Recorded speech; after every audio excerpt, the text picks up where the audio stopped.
Assalamualaikum warahmatullahi wabarakatuh. Di pertemuan kali ini kita akan membahas mengenai peluang teoretik.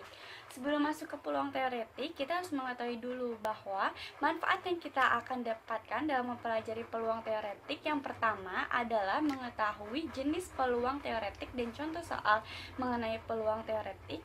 Yang kedua adalah penggunaan batasan nilai peluang pada peluang teoretik. Nah, pada peluang empirik kita sudah mengetahui bahwa rumusnya adalah banyaknya kemunculan dibanding dengan banyaknya percobaan. Sedangkan pada peluang teoretik ini sendiri seringkali disimbolkan dengan P dalam kurung A atau peluang kejadian A dengan rumus adalah NA dibanding atau dibagi dengan NS, di mana NA ini adalah kejadian yang diharapkan. Kejadian yang diharap. Sedangkan NS adalah ruang sampelnya, banyak ruang sampelnya. Jika pada peluang empirik hanya kejadian yang muncul aja, kalau misalnya pada peluang teoretik adalah kejadian yang diharapkan untuk muncul. Untuk mengetahui lebih lanjut, mari kita masuk ke contoh soal. Ini, pada pelemparan satu buah dadu, tentukanlah munculnya mata dadu prima. Jadi kalau pada peluang empirik itu dia nggak punya syarat ya, dia bisa ketika kita melempar apa yang terlihat, cukup seperti itu aja. Tapi kalau misalnya pada pelemparan di peluang teoretik ini dia ada syaratnya, misalnya kayak gini, munculnya mata dadu prima. Prima itu sebagai suatu syarat. Berarti kita harus menentukan dulu ya, seperti di awal. Yang pertama adalah ruang sampel. Ruang sampel itu kan berarti S, ruang sampelnya. Karena satu buah dadu berarti ruang sampelnya itu ada 1, 2, 3, 4, 5, 6. Atau NS-nya adalah banyaknya ruang sampel ada 6. Nah, selanjutnya kita akan menentukan titik sampel atau A. Dalam menentukan titik sampel atau A, kita menyesuaikan dengan syarat yang ada di sini nih. Syaratnya itu kan adalah bilangan prima.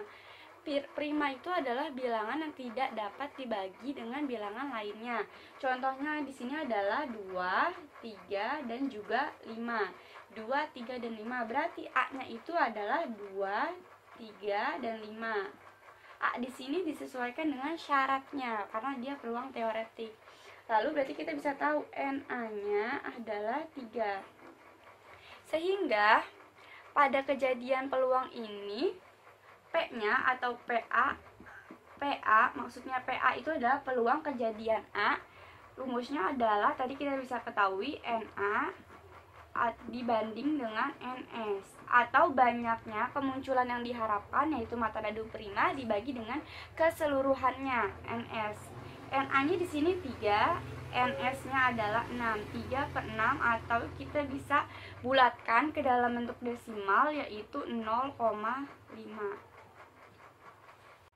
Selain yang ditanyakan tentang mata dadu prima, pada peluang teoretik ini syaratnya juga bisa kebalikannya. Maksudnya adalah, tadi kan yang ditanya adalah mata dadu prima. Bisa juga syaratnya kebalikan, yang bukan prima. Apabila yang ditanya adalah yang bukan prima, maka kita harus menggunakan batasan nilai peluang. Di awal batasan nilai peluang itu adalah 0 sampai 1, sehingga apabila kita ingin menentukan yang bukan, maka caranya cukup mudah. Tadi kita sudah mengetahui ya bahwa yang prima itu adalah 0,5. Untuk menentukan yang bukan prima, karena batasan peluang paling tinggi adalah 1, maka cukup kita menggunakan 1 batasan tertinggi dari nilai peluang dikurang dengan yang prima yaitu 0,5, sehingga munculnya mata dadu bukan prima adalah 0,5. Ke contoh soal kedua mengenai peluang teoretik, pada halaman 310 kita dapat mengetahui di dalam sebuah kantong terdapat 15 kelereng merah, 14 kelereng hijau, 13 kelereng kuning, dan N kelereng biru. Peluang kelereng birunya adalah 8 per 29. Tentukan peluang teoretik hijau. Untuk menentukan peluang teoretik hijau kita harus tahu dulu ya rumusnya. Berarti kan PH peluang yang diharapkan dari hijau yaitu adalah NH nilai yang diharapkan muncul dari hijau dibanding dengan NS. Berarti kita harus tahu NH dan NS. Untuk mengetahui NH-nya cukup kita lihat aja bahwa kelereng hijau adalah 14. Nah, Yang menjadi masalah adalah menentukan nilai NS. Dalam menentukan nilai NS, kita dapat berpatokan dengan banyaknya peluang pada kelereng biru. Banyaknya peluang pada kelereng biru adalah 8/29. Berarti kan NA-nya itu adalah 8, NS-nya itu adalah 29. Namun kita juga harus memperhatikan lagi.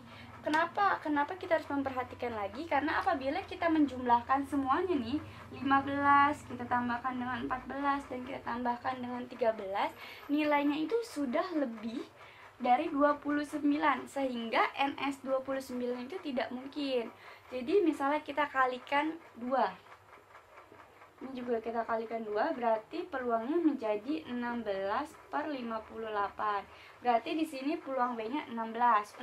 Nah, untuk membuktikannya, karena kita kan tidak tahu ya, perkalian dengan 2 ini akan menghasilkan hasil yang benar atau tidak. Untuk membuktikannya, kita dapat menjumlahkan seluruhnya. 15 tambah 14 tambah 13 dan ditambah dengan NA dari biru yang sudah dikali, yaitu 16. Sehingga 5 tambah 4, 9 tambah 3, 12 tambah 6, 18. Berarti hasilnya adalah 58. Terbukti bahwa NS-nya adalah 58. Sehingga NH-nya /nya adalah 14 sesuai dari yang diketahui, dan NS-nya adalah 58. Maka peluang teoretiknya adalah 14/58. Jadi pada pertemuan kali ini kita dapat memberikan sebuah kesimpulan bahwa terdapat dua perbedaan dari peluang empirik dan juga peluang teoretik. Yang pertama, peluang empirik biasanya digunakan setelah melaksanakan percobaan sebanyak beberapa kali, entah itu 2, 3, atau 100 kali percobaan. Yang kedua, pada peluang empirik dan teoretik terdapat perbedaan, di mana peluang teoretik itu memiliki suatu syarat atau kejadian yang diharapkan dari suatu percobaan. Kurang lebihnya mohon maaf. Wassalamualaikum warahmatullahi wabarakatuh.